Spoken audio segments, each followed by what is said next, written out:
Cuando a finales del siglo XIX el canciller Otto von Bismarck creó el primer sistema público de pensiones, estableció la edad de jubilación en 70 años. Como la esperanza de vida rondaba los 45 años, apenas había pensionistas y el dinero recaudado terminaba en las arcas del Estado. Más allá del beneficio económico, Bismarck consiguió además ganarse a la clase trabajadora y neutralizar con ello el auge de la oposición socialista de izquierdas. Pero las verdaderas intenciones de esta medida salieron a la luz en el debate parlamentario previo a su aprobación, cuando Eugen Richter, líder de la oposición liberal, preguntó a Bismarck: «Señor canciller, ¿es usted consciente de que si sale adelante este proyecto de ley va a hacer dependiente a todo el pueblo alemán de por vida del Estado?» Entonces Bismarck pidió la palabra, se levantó y respondió: «Ese es precisamente mi objetivo». De hecho, hay otras anécdotas o otros cuentos de las intenciones verdaderas de Bismarck. Y una es de William Dawson, que cuenta que Bismarck le había contado que lo había hecho para ganarse la clase trabajadora, ¿no? Para presentar al Estado como una institución social que es creado para su bien, ¿no? Y fíjense, eso ahora casi todo el mundo lo cree que el Estado ha sido creado para el bien común. Lejos de ser beneficiarios del estado de bienestar, muchos ciudadanos, tal y como Bismarck deseaba, han terminado siendo súbditos de un sistema que es en esencia el mismo que ideara el canciller alemán hace un siglo y medio. Hoy, en España, casi un 70% de los jubilados vive únicamente de la paga de su pensión. Y lo que es peor, esta depende en exclusiva de las decisiones políticas de turno. Seguridad social. ¿Quién va a estar en contra de algo que es social y que además es seguro?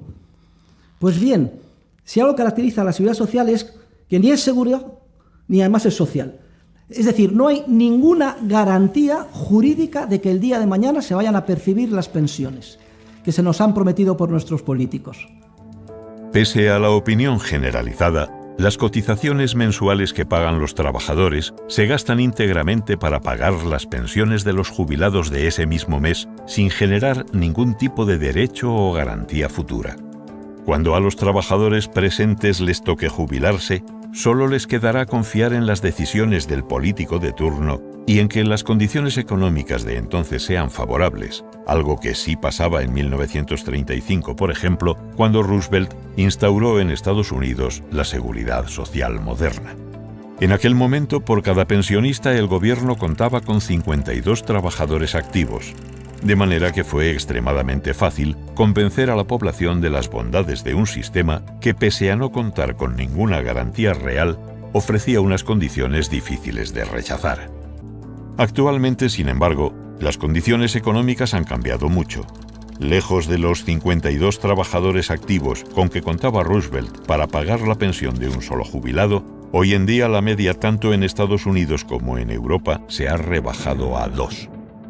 El sistema español, las pensiones de los pensionistas actuales, de los actuales jubilados, las pagan los trabajadores de la actualidad.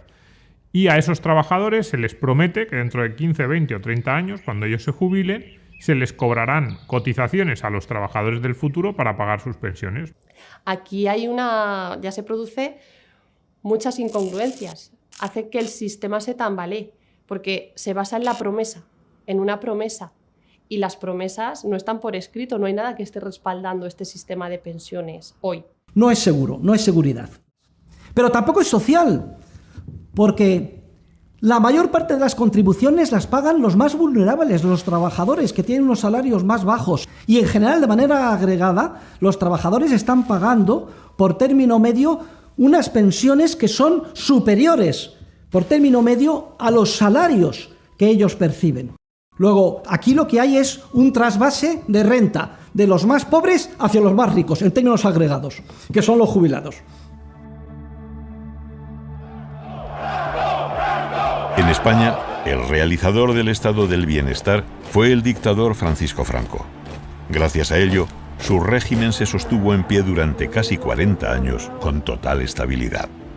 Todas las políticas sociales actuales, desde la educación o la red sanitaria hasta la legislación laboral o el sistema de reparto de las pensiones tienen sus antecedentes directos en el franquismo, pese a que hoy en día lo políticamente correcto sea defender lo contrario. Pues mire, si se quiere uno retrotraer a 1883, cuando se crea la Comisión de Tratamiento de Asuntos Sociales.